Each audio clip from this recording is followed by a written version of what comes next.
Good afternoon, and thank you for joining us for our press conference today, again originating from the third floor conference room here at Waco City Hall. We are a very minimal number of persons here, but we're still wearing our face coverings because we are, even though we're further than 6 feet apart, we're observing all the possible social distancing we can. I'm Larry Holsey, Director of Municipal Information and Communication for the City of Waco, and I'll be your moderator for this press conference as always.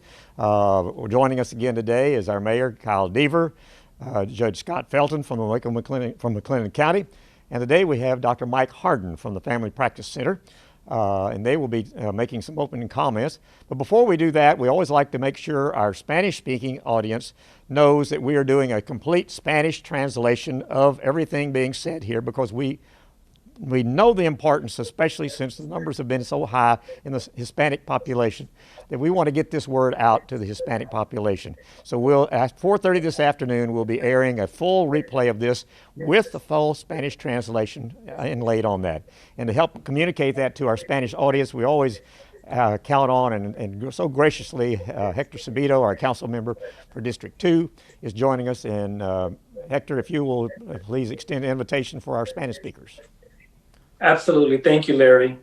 Para ayudar a nuestros ciudadanos que hablan español a saber lo que se dice durante esta conferencia de prensa, un traductor está grabando una traducción en español en vivo durante esta conferencia de prensa. Esta grabación completa en español reemplazará el sonido del inglés en el video, y una versión en español de toda la conferencia de prensa se reproducirá en el canal de cable de la ciudad de Waco aproximadamente a las 4:30 de esta tarde. Puede ver la conferencia de prensa en el canal 10 o por internet en wccc.tv. Larry, thank you so much. Thank you, sir. Always appreciate your time and energy and all the extra work you're doing now on helping communicate to the Hispanic population. Thank you, sir. All right, let's open up with our opening comments, and we'll start with our first guest, standing in for Dr. Griggs, who's not here today, but also a fellow Family Practice Center doctor there is Dr. Mike Harden. Dr. Harden? Great, thanks, Larry. I'll first review a little bit of our local data that's current as of yesterday's report, and then make a brief commentary on that. We have completed so far to this point 26,244 tests for COVID-19. We have 176 new cases yesterday. That makes a total of 2,920 cases, confirmed cases throughout this pandemic here locally. There have been 1,716 recoveries and 18 patients who were deceased from this disease. Currently, there are 73 patients hospitalized with COVID-19. 10 of those are on ventilators. 29 of the 70 ventilators are in use at this time here locally. If you look on the website, it'll note that 54 of 54 licensed ICU beds are occupied. But just a quick commentary on that. The amount that's listed publicly as the ICU beds is not actually the capacity of the hospital in terms of ICU beds. Both hospitals have put in extensive changes and done remodeling to increase the number of ICU beds and critical patients that they can take care of. So that number just reflects the licensed ICU beds, but not the complete number of critical care beds that they have. And the positivity rate, the overall positivity rate for Mclean County is 21% at this time. Locally here, our largest number of cases are occurring in a younger age group population, specifically the age 20 to 29 is our largest group of patients. And the interesting thing in that group is anywhere from 10 to 14% of them have been asymptomatic. So in those, that population who happens to have had a test performed here locally but didn't have symptoms, anywhere from 10 to 14% were asymptomatically. Demographically, this pandemic is still weighing heavily locally here on the Latino and Hispanic community. They have been disproportionately affected by this virus. So a few comments real quickly. Our test positivity here locally and our cases per capita still remain higher than that as of Texas as a whole. But there is a small glimmer of hope looking at the data from the past few days and past week. It looks like, and we won't know this for another week or so, but it looks like our cases may be leveling off. And so instead of having an exponential increase, we're having more of a steady increase at this point. And that would be a huge effect. And we may even see a decline after that. So that would be good news, but we have to wait to see if that's true or not. The effect of the mask order that went into place, we won't see that effect on the number of new cases until about 2 weeks after that mask order went into place. So we have to wait just a little bit longer, see if that's going to make a difference.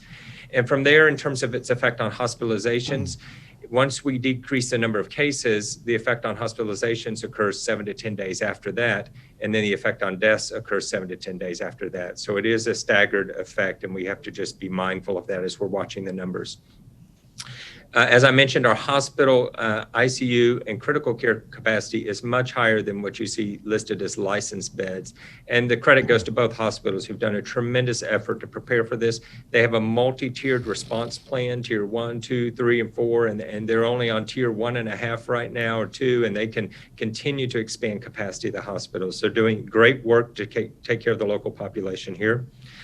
And probably the most important thing I'm going to add here today is that based on brand new evidence that has come out this week, we know that masks work. Masks do a very effective job at preventing transmission. And actually, we have new evidence that shows it prevents you from catching the virus as well, too. It's very important. It's very critical for you to continue to wear a mask anytime you're around people who are not of your own household. When you're out in public, when you're out at events, when you're out at the store, or even if you're just visiting with friends, you should be wearing a mask if you're not with someone in your own household. We all know the drill at this point. We all know we need to wear a mask. We all know that we need to wash our hands, cover our coughs and sneezes, and we need to avoid unnecessary contact as possible. We know these things work. We squashed the curve once before. We can do things to make that curve drop here locally as well. So I just urge people to continue doing those things. Judge Felton. Okay, good afternoon, everyone. As you know, we've been living with this COVID-19 situation for a while now, and we realize that life has to go on, and in the county business it does as well. And so we're in our annual budgeting process. And I thought people might be interested to know that there are costs that have incurred by the municipalities and the county government dealing with this pandemic, and we keep good accounting of that, and there's opportunities hopefully to access federal funds through the CARES Act and other areas to be able to get reimbursed for that. So it's our job to be able to go out and try to access as many of those funds to offset costs to McLean County taxpayers the best we can. There's also different programs that come down. I've got a press release a while ago from Governor Abbott's office about an additional $41 million that could be used for various programs associated with dealing with this pandemic. Of course, $41 million on the size of Texas can get spread pretty thin, but we're going to make every effort to get Waco and McLennan County's share of that as well to help offset those costs. We have been also dealing, like many businesses and companies have, with the positive test on many of our employees, and that affects. We have a responsibility to keep our doors open the best we can, and be able to serve the taxpayers on all the services that we provide. So we're making a lot of arrangements for that. Of course, we are employing all the protective measures we can within our staff. We take temperatures when staff comes to work, and as far as the jail is concerned, we take it in the mornings and the evenings to try to identify symptoms as quick as we can. We've been in mass testing at the jail. We finished that, and now we're in, I'd call it more of a maintenance program, of really staying close contact with employees and inmates for symptoms, to detect any symptoms and test around that. And as many people know, we have had challenges getting those test results back, which inhibits our ability to manage, but we still have dedicated staff that's very educated in this now, and I think if anybody can do a good job, we can, and so we continue to work on that. I missed last week due to getting into this budgeting process, and glad I'm back and working shoulder to shoulder with my good friends here. Mayor Deaver. Thank you, Larry. Thank you, Judge, for continuing to join us each week. Glad to have you back this week. And Dr. Harden, thank you for sitting in for Dr. Griggs today. You do a fantastic job, and we're glad to have you here helping us with the health information. Glad to be. I want to go ahead and jump right into a little bit of the data. There is some potentially good news, as Dr. Harden mentioned, and some concerning news as well. This is just the chart of our confirmed cases. Last week, we passed 2,000. Probably today or tomorrow, we will pass 3,000. But that is not, the growth rate is actually slowing down a little bit. Here you can see our new cases each day since we started this thing back in March. And as you know, we were in great shape up through the end of May and early June, and about mid-June is when we started up. So I want to focus on that area here. This is the new cases as on a per day basis and also on a 7-day rolling average basis. The orange line being the 7-day rolling average, and you can see that while we were back in early June, we were experiencing 1 or 2 cases a day. It was in mid-June where we started hitting that rise and started experiencing 10, then 20, then 40 cases a day. And then we issued our mask order in the city of Waco on June 19th. The governor issued GA 28 on, I believe on the 26th, the 26th of June. And that was the order that reduced restaurant occupancy back to 50%, closed bars, and took some other measures that will hurt the economy, but that were necessary in order to get the rise slowed down. Then on July 2nd, he issued the statewide mask order. And as Dr. Harden said, it takes a little bit of time for those orders and those changes in behavior to then reflect in the numbers. But you can see that the 7-day average has sort of plateaued for now and might even be trending down a little bit.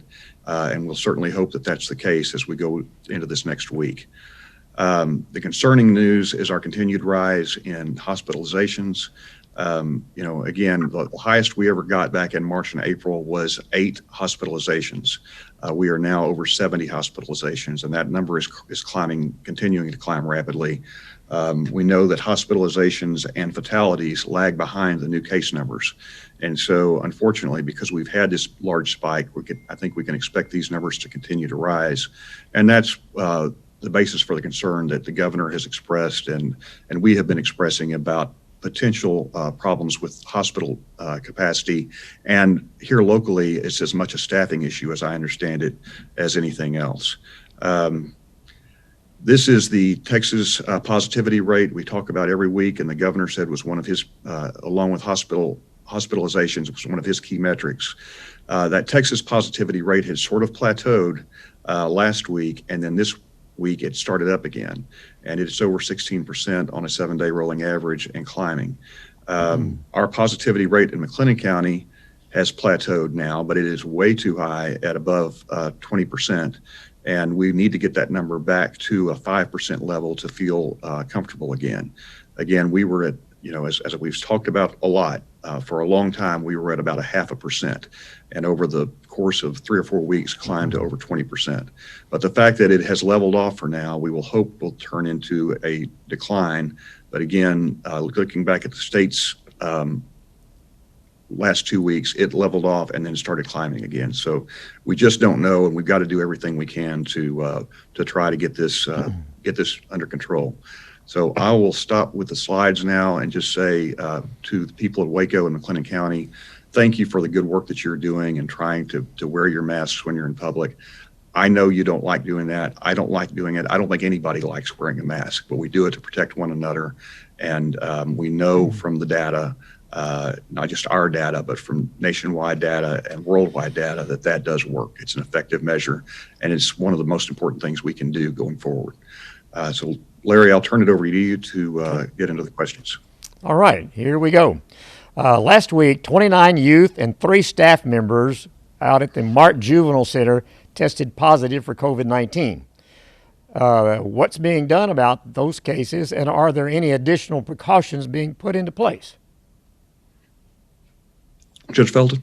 Yes, of course, that's a state facility, so we're not involved in the processes with that, but knowing what they're going through because of what we've had to go through here with Mclean County too, I can tell you that they have been doing what we're doing now.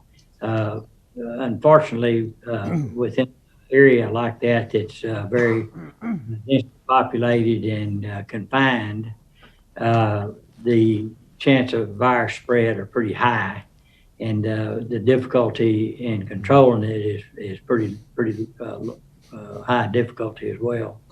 But it's, again, back to the blocking and tackling, and that's everyone that comes in there. First of all, no visitors, only staff that deal with the inmates and the medical side as well come in and out of there. All temperatures are taken.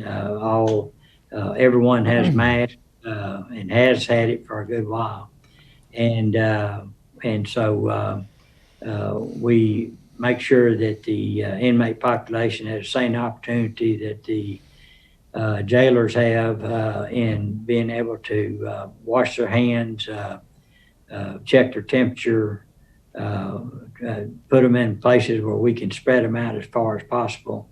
And then also, if we have positive cases, be able to move those into a different part, which we have specialized areas for that we can quarantine a good many positive folks over there. So I'm very sure that's the process that they're going through, and eventually it'll cycle out. Yesterday's press release about the way COVID cases are counted, recent discrepancies in reporting, and a change in quarantine has brought about 5 different questions here we got grouped together for you. First question, what prompted the change, and is it because we're handing over more of the contract tracing to the state?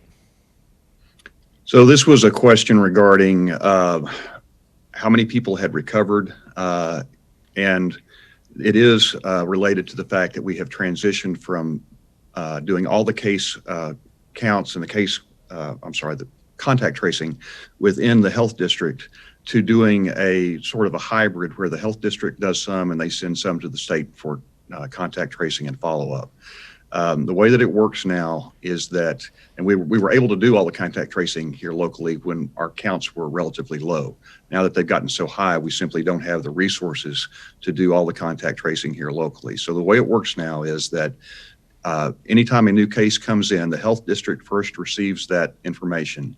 They then do an investigation on the people who are at high risk. Those are who are in hospital settings, those are who are in congregate settings like nursing homes or daycares or even meat processing plants, those kinds of things. They look for outbreaks and clusters, and they trace those here locally, so we have the highest level of visibility on those cases. All other investigations for contact tracing are sent to DSHS. That's the Texas State Department of Health Services, and they conduct the tracing there. Anyone who is then identified through the contact tracing process is also sent to DSHS for further follow-up. And I'll talk a little bit later. I think there's a question here about how we're dealing with counting those who have recovered. So let me wait for that question and then we'll deal with that. Okay. I've always heard that the quarantine period was 14 days from the onset of symptoms. Why are we changing to only 10 days? And what if there are any threat to the public health for making this change? So there's confusion about this, and it's been confusing from the beginning. Quarantine is for healthy people that have not tested positive, but who may have been exposed to the virus by a close contact. It's different from the isolation period. So quarantine is for healthy people who have not tested positive. Isolation is for those who have tested positive. And the current recommended quarantine period for those healthy people is 14 days. For those who have tested positive, the isolation period is at least 10 days from symptom onset, from the date that they first experienced symptoms. These are based on the CDC guidelines, and that's what our health district follows. How will the change in methodology impact our numbers, and will they seem higher or lower? You know, this is real-time data. The situation is changing rapidly, and the numbers are provisional as we report them as we receive them. And so the public health district provides the most up-to-date numbers available at the time, but they certainly can change. I think this is one you were kind of referring to earlier. Use of the phrase estimated recovered seems very vague. Is that really the best we can do, or were we wrong to assume under the old guidelines the recovery actually meant recovery? This is a little bit complicated, and it has changed some because of the rise in cases. We have always counted cases as recovered when they meet the CDC's guidelines and criteria for discontinuation of isolation. We still do that. In the beginning, we were having daily calls with those who were infected to understand when they stopped having symptoms, and we could figure out that they had probably recovered. We never know for certain that a person has recovered from this until, it's been many weeks since they've had problems. Once we turned over some of the contact tracing to the state, and we had such high levels of numbers of cases, we stopped doing those daily calls to find out how the person was doing each day. We told them to check with their doctor if their symptoms got worse, but we were not calling them every day. And so we started using what the state had been using and what the CDC recommends as guidelines for estimated recoveries. So our original numbers were all confirmed recoveries meaning they didn't have symptoms for a certain number of days. As the case count grew, we continue to do that with some of them, but for those that we are turning over to DSHS, we started using the estimated recoveries. Now we are using this estimated recovery number based on the fact that we're no longer making those calls every day to those that have tested positive. So the press release was hard to understand. It's a hard concept to explain, but I think we've got the very best guess of how many people have recovered now and how many active cases we have on the books. Okay, and the final question in this group is, do officials anticipate future changes, and are these changes prompted by political or medical concerns? I think you can certainly anticipate future changes. Again, this is a very fluid situation. We learn more about the disease. And so, yes, we will continue to make changes as they are required or as they are needed for best practices purposes. But I can assure you that these are all driven by public health issues and not by political issues. Okay. Is a full face shield an acceptable alternative to a cloth mask? Dr. Harden, could you speak to that? Sure. Per the CDC, the face shields are not recommended as a substitute for a cloth mask. We know they may provide some benefit, but we don't know how much benefit they do provide. If someone coughs or sneezes while they're wearing a mask, obviously a face shield that obviously will help protect some at that point, but we don't know just about day-to-day activities. We know that it does not provide the same level of protection against droplets and spread of the virus as masks do. If someone does use a face mask or a face shield of some sort, it needs to completely cover all the way down below the chin and wrap around the side of the face. So if you see someone wearing a face shield of some sort, it should be obvious and kind of ugly. You'll know they're doing it when they're doing it. There's some new research that's been released this week that really underscores how effective masks are for reducing transmission of this illness. We've always been saying from the very beginning, it was important to wear a mask to prevent the spread to other people. But we now know that the mask actually protects the person that is wearing the mask as well. Not only does it protect them from getting the illness, it's been shown to reduce the number of viral particles that they inhale and may even reduce the severity of the illness if they do get the illness. So it's very important, not only to the wearer, but to other people in the public for you to wear that mask. I would urge you to always wear a mask rather than a face shield. You will see healthcare workers wearing a face shield, and that is part of their protection when they're wearing an N95 and dealing with known COVID positive patients and working in close proximity. They'll wear that to protect their mask, but really it's the mask that does the work. Okay. Do we have clusters of positives at assisted living or senior care facilities? And if so, is it staff or residents that tested positive? Dr. Harden, can you speak to that? Yes, I spoke to the health department today, and I'm going to look at the numbers here. There are 12 long-term care facilities of some type in our area that do have COVID-19 cases within them. And there's a total of 58 cases that have turned positive in those settings. I don't, though, have a good number as to what percentage is staff and what percentage is residents. We just don't have that information at this time. Okay.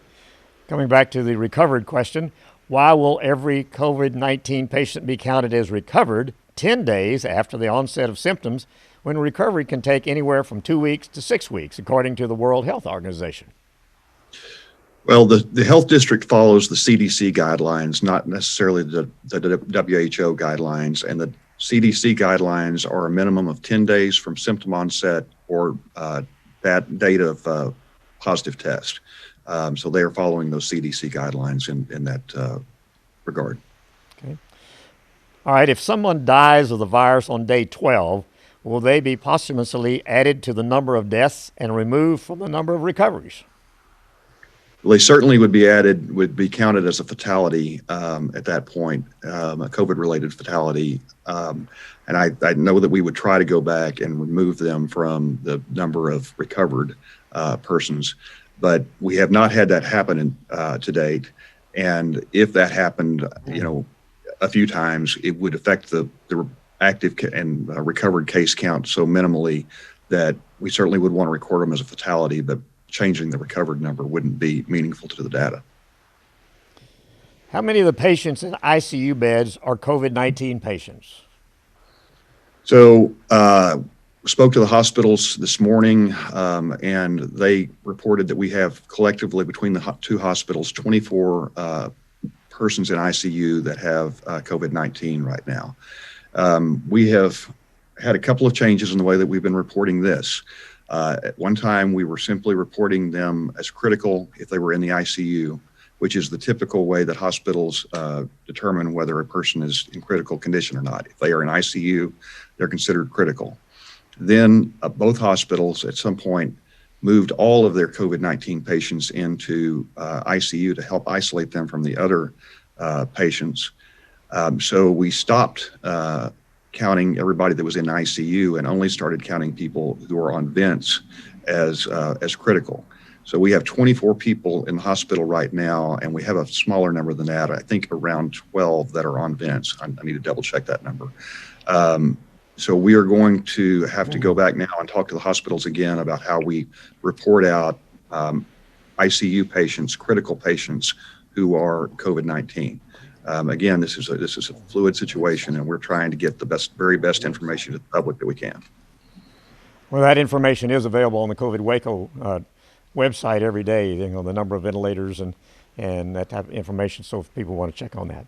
In Travis County, the health authority warns that opening schools before September 8th could cause 70% of the students to get infected, leading to between 40 and 1,300 deaths among students.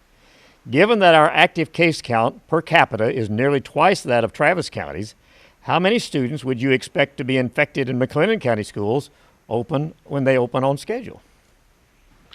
We don't know how Travis County Health District or Health Department calculated that number, and I wouldn't be comfortable speculating on something like that based on those calculations. We know that returning to school is a high concern for parents and students and teachers and administrators, and we are in daily, at least weekly conversations, but really several times a week with those administrators talking about their opening plans and their concerns. And I am hopeful that Governor Abbott will give the local superintendents and school districts control over how they handle their reopening, because every school district has different considerations, and it's going to be a very big challenge for these schools as they try to reopen this fall.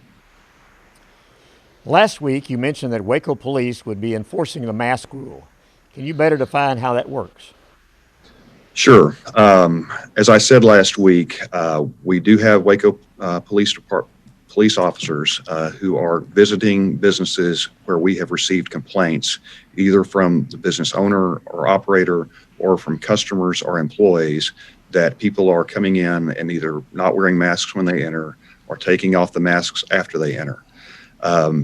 The police have reported to us that so far they have not had to issue any citations. They have issued a few warnings, and people have generally been very cooperative. In some cases, it's just been, oh, I forgot to bring my mask with me. Our officers have masks that they can give to people if they have forgotten their masks. So I just, as I have gone into local stores over the last week, I have been extremely pleased with the fact that virtually everyone I've seen has had a mask on, and that will make a big difference for our community going forward. As I said early on, the mask order is a pro-business order. It is about trying to keep our businesses open and keep us safe. It's great to hear that now there is some data that the mask actually helps the wearer as well as those who are around them. But it was originally designed to help everyone help each other stay safe in this area. And so thank you for wearing your masks, and we've just got to continue to do that and get these numbers back where they belong. Okay, this question is for Dr. Harden. How do you feel about school reopening? Is it safe? Oh. That's a hard question. Honestly, we don't know at this point. This is an experiment as we reopen to see what the effects are going to be. I think there's some things, though, that we do know. We do know that the higher the local incidence of COVID-19 there is, the higher risk there is to open schools. And there's been clear evidence and recommendations about that. Obviously, with our test positivity at the level that it is now and the rise in new cases, that's concerning. If we were to get that test positivity down back into the 5% range, definitely below 10%, and the number of new cases was dropping as well, that would make me feel a lot more comfortable. It also depends on how well the school, there are numerous recommendations that are excellent from the CDC on how to safely reopen a school. So it depends on how well students are wearing their masks in school and how well they're distancing within school and in the classroom. It depends on the size of the classes and the size of the classroom that they're in. It depends on how much of the teaching is done in person or whether some of it's hybrid, where they attend school 2 or 3 days a week in person and do part of it virtually online at home. It depends on the ability to cohort those students, so keeping the same group of students together all day long rather than mixing with all the other students as well. And probably the hardest part to measure is the downstream consequences of opening school for kids who have either parents or grandparents or teachers who are in high-risk categories. We know that kids can get this virus. We know that kids, fortunately, don't suffer as many complications as people who are older, but there have been deaths among children. And so it's not without complete risk, but the highest risk are the people with conditions that put them at risk. So that would worry us more at this point. We do know there is some early research that's come out of Europe that suggests that a school is not as high risk of environment as something like a bar. We know that a bar is one of the highest risk environments that there is, and that's why the government appropriately scaled back first with bars, as difficult as that decision is. But we know the risk is, it's not without risk to reopen a school. So I think it's going to take careful monitoring as we do this, careful attention to the practices, and we're just going to have to see what happens. Fortunately, we've got a little time before school starts, and we can make an impact on our local incidents before that time. Okay, back to the numbers. Are the numbers inflated because people are getting retested and still testing positive? Dr. Harden, can you speak to that one, please? Sure. My understanding is that is not true. If someone is retested for COVID-19 and they turn positive again, that is not counted by the health department. The health department counts unique cases, but they don't count the duplicate results on those cases. This was for Judge Felton to make sure he hadn't fallen asleep or something on us. Judge Felton, what can you tell us of the status of the county's court system?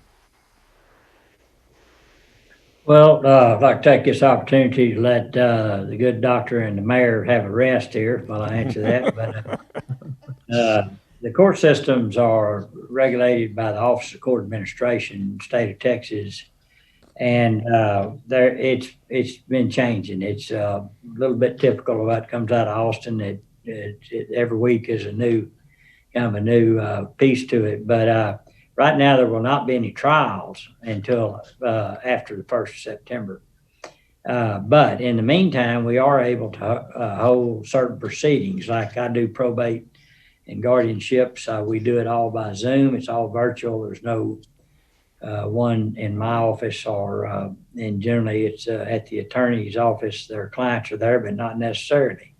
Their clients could be at their home and Zoom in, and we're given the latitude to be able to have a modified judicial process to allow that. We've had to, as I mentioned while going to budgeting process, talk about expenditures. A lot of that has been being able to enable more of our different departments to utilize virtual meetings and to have the equipment to do it. So we purchased quite a few laptops and tablets and those things that we can work with. But jail magistrates and things like that, a lot of that's done also virtually.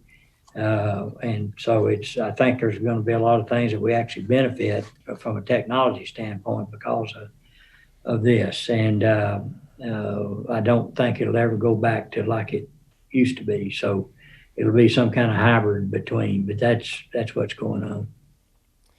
Okay, the number of reported new active cases appears to be decreasing this past week. However, this person that has the question is concerned at the number of tests completed versus the number of tests coming back positive. The graphs on covidwaco.com show that the number of tests completed have decreased.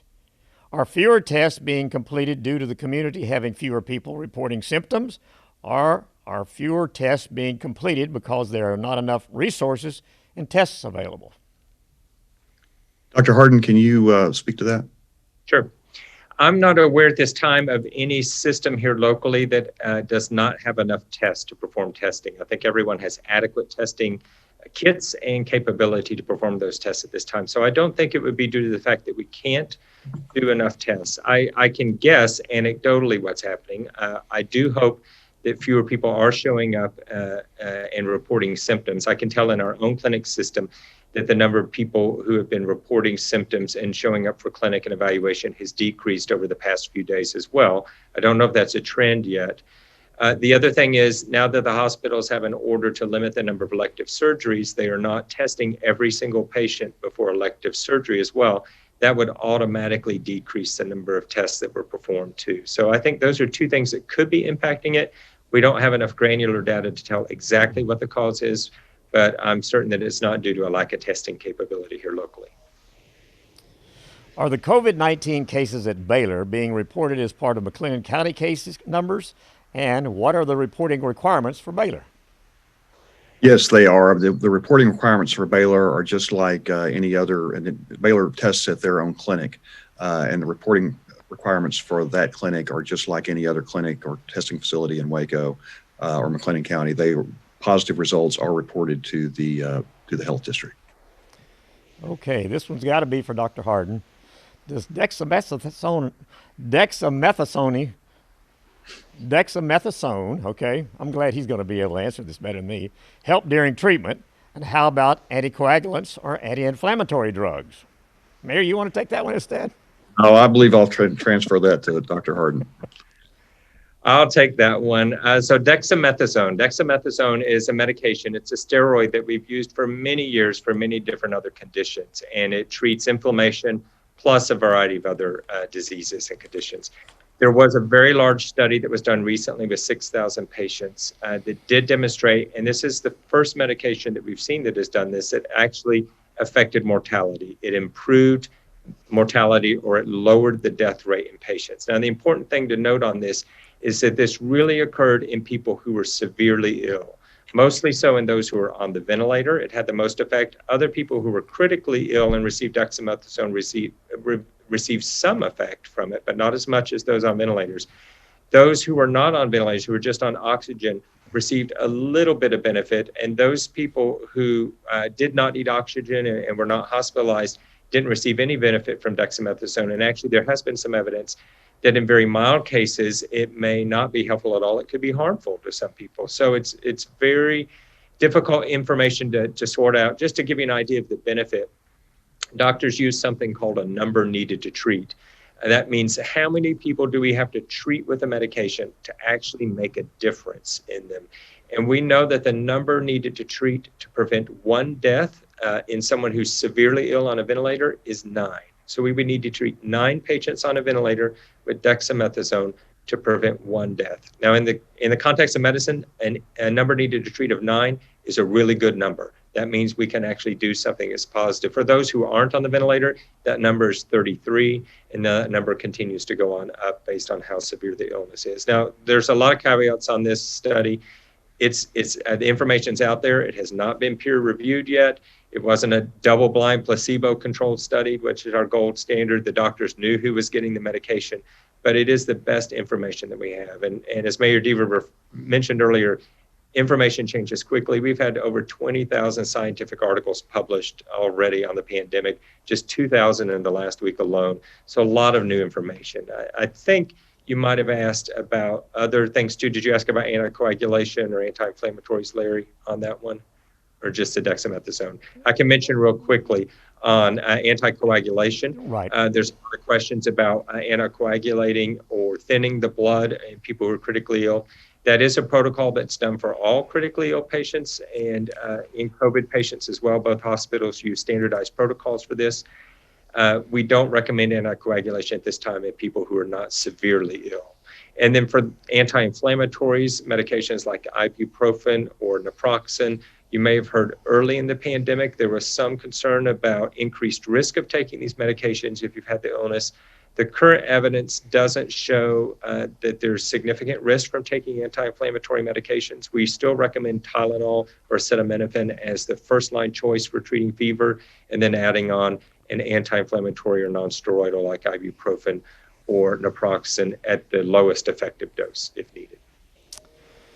Don't most transmissions occur in close spaces, like crowded places, close contact settings, or places with constricted airflow? Dr. Harden, would you answer that, please? Sure. Most transmissions do occur when you're in close contact with an infected individual. And just remember that the definition of close contact is less than 6 feet for more than 15 minutes, not wearing a mask. So that's our definition of close contact. But there's more and more evidence that's emerging. And you may have heard about a public letter that was sent to the World Health Organization discussing airborne transmission of the virus. So can this virus be transmitted a little more distant from 6 feet due to the airborne droplets that are out there? And there is a lot of evidence that suggests that.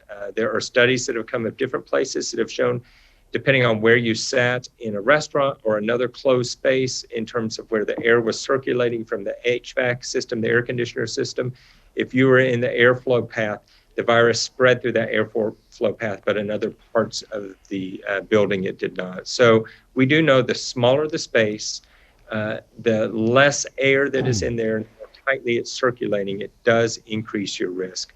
Still, the bottom line is, even though indoors is higher risk, and you should be wearing your mask at all times indoors when you're outside of your house or when you're with other people in your house, we still know that outside of the house, there is risk as well in large groups and large gatherings. So wearing the mask is still very important. Okay, let's do a couple more, then we'll go to the media that are online. First of all, why are large tourist attractions like Magnolia and BSR Cable Park still allowed to operate? Well, I'll speak to Magnolia, and then Judge Felton, if you could speak to BSR.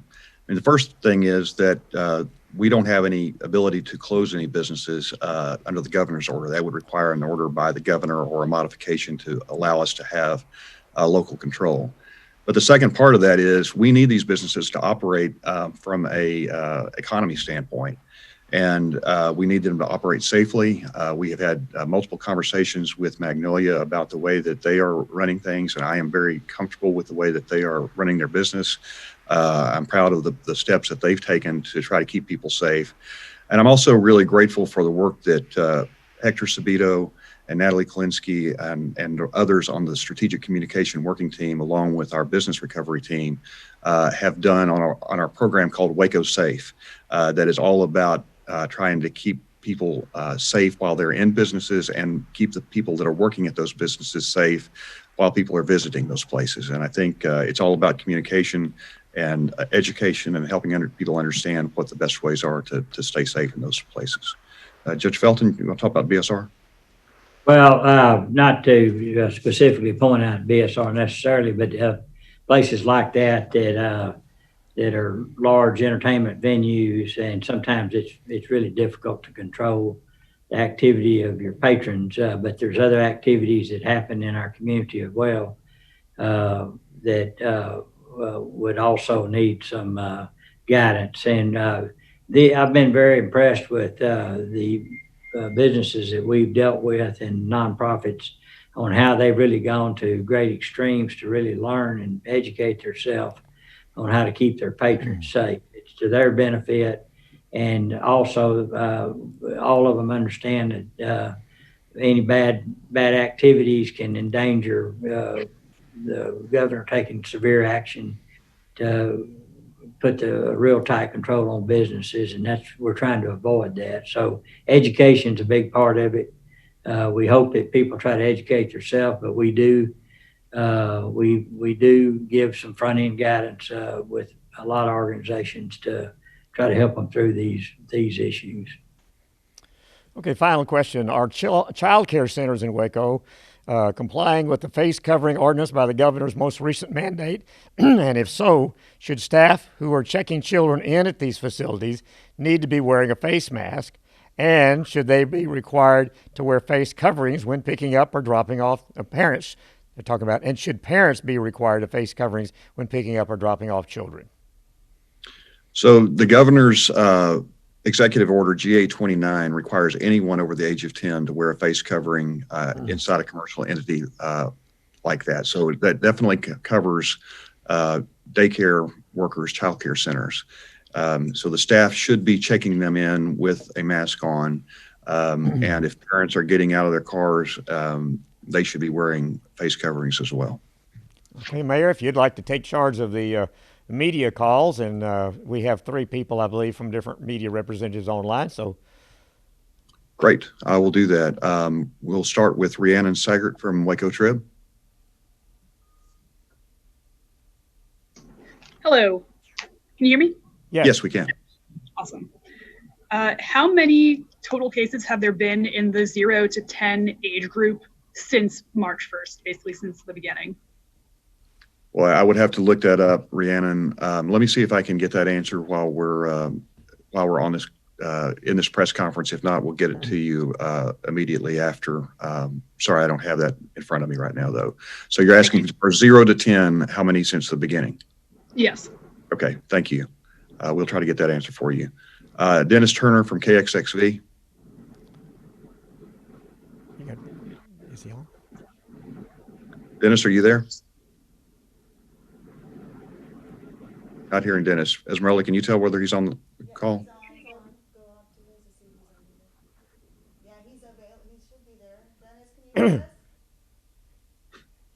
He may be watching on television. It may be a delay, so it may take him a while to realize he's. All right, well, let's go on to Drake Lawson. If Dennis joins us, he can ask a question after that. Drake, are you there? Yes, sir, I am, Mayor Deaver. I have a question for you regarding hospital capacity. I know that you guys talked about this quite a bit early on. I just wanted to have a question about, we had an employee reach out to us saying that one of the Waco hospitals is still performing elective surgeries. They're moving patients around and make it seem like they have more capacity, but they actually don't. They're really at capacity. This employee obviously wanted to remain anonymous, but she said it's very concerning seeing it behind the scenes. What do you have to say to that? Is this true? What do you guys have to say to this? Well, Dr. Harden may want to address this. I mean, we are on a call. Judge Felton and I are on a call every Monday, Wednesday, and Friday with the hospital administrators, the health district, family health center, and our education leaders where we discuss this. I feel confident that the hospitals are complying with the governor's orders and that they are being straightforward with the way that they are presenting their data regarding available hospital beds and their surge capacity. Judge Felton, do you have anything to add to that? No, but I would agree with what you said. You know, from the beginning, we've had conversations on a sometimes daily basis and ask a lot of questions. And, you know, I feel confident that the answers we're getting are genuine, true answers. Dr. Harden, anything to add to that? Yeah, I would add to that elective surgeries, there's two types of elective surgeries. There's elective surgeries that require admission to the hospital, and then there are outpatient elective surgeries. And my understanding is the order does not prohibit outpatient elective surgeries. Those surgeries can go on as they don't occupy hospital bed or disturb capacity. Now, I do know as part of the tiered approach for the hospitals, both of them have independently can scale back the surgeries if needed. They can repurpose OR staff to take care of hospitalized patients as well. They have an extensive plan in place in a tiered approach. There is shuffling of patients in the hospital, and that's actually part of the tiered approach. They will close a certain unit to regular patients and transform that unit into an ICU. And that's being done effectively at both hospitals, and that's appropriate management in this case. And they've been very proactive at this. So I would say some of the things she's observed actually are correct, but maybe just misinterpreted. Okay. Thank you. I think that's helpful. Unless Dennis checked in, I got a message that he couldn't get his microphone to work. So I've asked him to key in his questions if he can, and we'll go back to Rhiannon now if you have a follow-up, Rhiannon. Mentioned earlier on that hospitals had built in more capacity and that the number of ICU beds listed on COVID Waco isn't the full picture. What is the true capacity? What is a better estimate of the true capacity here? Dr. Harden, I think you have a better understanding of that maybe than we do, although we have discussed it thoroughly. Right. I do have some more information about that, but again, that is a very fluid situation. So the hospital has multiple tiers that they move through, and they're just barely into their tier 2 surge level at that point. So it actually is very difficult, and I have regular conversations with the hospitals as well as we're monitoring their volume.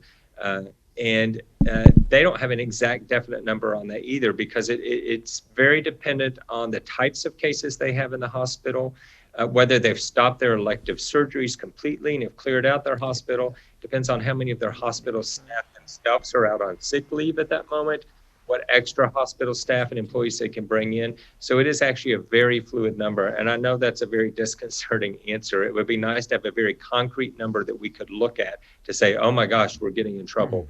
But I can promise you that there are daily conversations that go on in the hospitals and with local officials here to make sure that we are not reaching our capacity and to put plans in place if we are approaching reaching our capacity. To follow up on that just a little bit more, we know that both hospitals have rooms that are simply standing by that are capable of being used for ICU that have been used, I think, only one time so far in the surge and are not currently being used. And then beyond that, there are other rooms that they can press into service that are also equipped to be used as ICU rooms. So from what I have understood, Dr. Harden, the concern right now is not so much hospital space as it is the staffing, because the staff is getting so worn out from the surge and the potential for some of them to get COVID and get sick and then have to be taken out of service for a while. Any thoughts on that? No, I would agree. I think capacity is there. I think monitoring the health and the availability of employees to take care of patients is probably the key thing. Okay, good. Judge, go ahead. Mayor, let me add one thing. I think we're very fortunate to have those two hospitals that are associated with a larger network of hospitals that can bring resources in if necessary, or actually have access to other beds at very close proximity to the facilities here in Waco. So that gives me some comfort as well. I agree, Judge. That's a great point. I appreciate you making that. Drake Lawson, do you have any follow-up question? Yes, sir, I do. I had a question regarding a possible shutdown again. I know there's a ton of rumors that the governor might give power to individual counties or cities to shut back down if they feel necessary. If that power was given to McLean County and to Waco, is that something you guys would exercise at this point in time? That's a good question. I think the answer would be we would not, for Waco, and now I'll ask the judge to answer. I don't think we would exercise that in Waco at this moment. I think we want to see what I want to see, and I think the city council wants to see, is what effect the steps that have been taken so far have. Further shutdowns and difficulty with our economy will cause a lot of other problems as well. And I don't know, which will be the next question, at what point you make that call. But it would be in consultation with our health experts. Judge Felton? No, I totally agree. We would just have to see where we are if that does come up. Okay, thank you. Well, thank you, members of the press, for being here today. And sorry we had technical difficulties with the KXXB reporter, but we appreciate y'all working with us to try to get the information out to our citizens. It's so important. Larry, I'll turn it back to you at this point. Well, I think if it's appropriate, we'll go ahead and have closing comments, and I'll ask for Dr. Harden to start us off on closing comments. Sure. I think I've mentioned this before, but we all know the game that we're in right now, and we know what the playbook is for this game, and we're all in the team together. And for a play to work and for the outcome to be right, every team member has to play their part, and we all have a role to play in this, and we all know what our personal role is. Following the rules now that we know, distancing when you can distance, appropriately wearing a mask when you're around people who are outside of your family and when you're outdoors or visiting with other people, washing your hands. I want to remind you, wearing a mask doesn't mean you can stand right next to someone and talk to them. You should still maintain your distance, even while wearing a mask, especially indoors. Washing your hands frequently, avoiding contaminated surfaces, covering your coughs and sneezes. These are the things that work. We've done it once before. We can do it again. And if we play by the rules right now, we should be able to prevent any further restrictions down the road locally here. And we're hopefully maybe seeing that change right now. We just have to wait a little more time, another week or two, to really see if we've made an impact at this point. So following these best practices help us move forward rather than backward. And I would encourage everyone to continue to do that. Judge Felton? Well, I'm encouraged to hear of a few things that are positive in the reports today. Although I wouldn't say we're bending anything, we're softening it up right now to be able to bend it in the near future. And so hopefully if we all, as Dr. Harden said, if we can, do our job, it's individuals, it's teams. And so if each one of us do our job, I think we can get there. Thank you. Mayor? Thank you, Larry. I wanted to follow up on Rhiannon's question. I don't have the exact answer regarding 0 to 10 or kids under 10. 16% of the people who have gotten the virus so far in McLean County are in the age group 0 to 19. So that's about 500 people who have gotten the virus in that group, but we will have to further break it down and see if we can get you the answer for those under 10.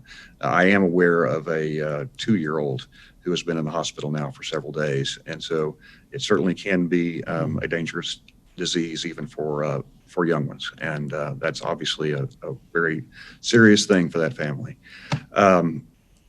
I want to remind you again to fill out your census and to talk to your neighbors about filling out their census. Very important for our community. Just go to census.gov and click on respond.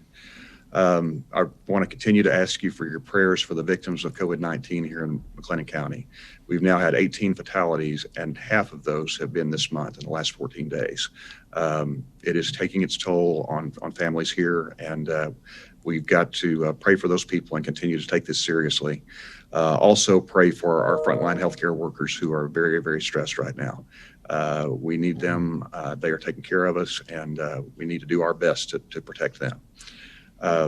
let's continue to do our part to stop the spread and keep our community safe as we can until there are better therapeutic treatments and vaccines developed. That's still many months away. And so we are maybe in the third inning now of a 9-inning game. That may be being optimistic. Please take care of yourself and take care of one another. We will get through this together. Thank you. Well, thank you, Mayor, and thank you, Judge Felton and Dr. Harden. I think people will not realize what you all go through to, first of all, come up with these answers and to be able to deal with the press conference that we're dealing with. We thank you for your time on that. And we thank you all for visiting with us and being with us tonight and today. We hope you will be safe and you have the rest of the day.